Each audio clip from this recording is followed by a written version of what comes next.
Пребројувањето на вкупниот број административни службеници ќе трае до крајот на март, после што ќе се знае каде има превработување, а каде кусок. Во меѓувреме во процедура се законски измени за оние кои се веќе познати на јавноста. Вработените административци кои земаат плата, а не доаѓаат на работа. 1600 лица ќе бидат распределени по целиот јавен сектор. Да можат да бидат распределени и во болници, и во училишта, и во предпријатија. Секаде онаму каде што има места соодветни на нивното образование. Сме во финална фаза, заедно со секретаријатот за спроведување на рамковниот договор, за веднаш откако ќе стапат овие законски измени во сила, а тоа е веќе прашање на денови во собранието, веднаш се впуштаме во решавање на овој долг проблем кој што навистина неоправдано сега стои како нерешен. Стратегијата за реформа на јавната администрација која презентираше Манчевски предвидува план за деполитизација на оваа сфера.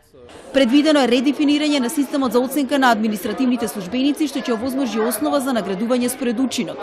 Ќе се воведе посебна категорија на високи државни службеници, а во подготовка е нов закон за плати. Целта е да биде правичен, заснова на принципот еднаква плата за еднаква работа.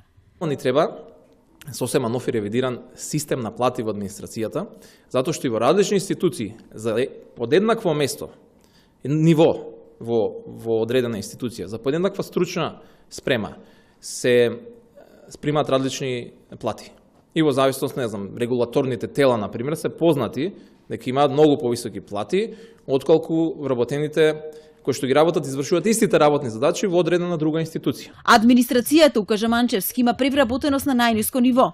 Од друга страна нема менеджерски кадар, односно пополнетоста на раководните позиции, како например раководители на одделени и сектори, е од 40%. Недостигаат искусни инженери, економисти, правници. Лица кои се помлади соработници и примаат многу ниски плати се преоптоварени со работни задачи. Според министерот, еден од начините за решавање проблемот се привремените вработувања. Ги отфрла како неосновани обвинувањата дека лесно може да се трансформираат во договори на неопределено. Тоа вели може да се случи дури после оглас каде сите кандидати ќе имаат подеднакви шанси.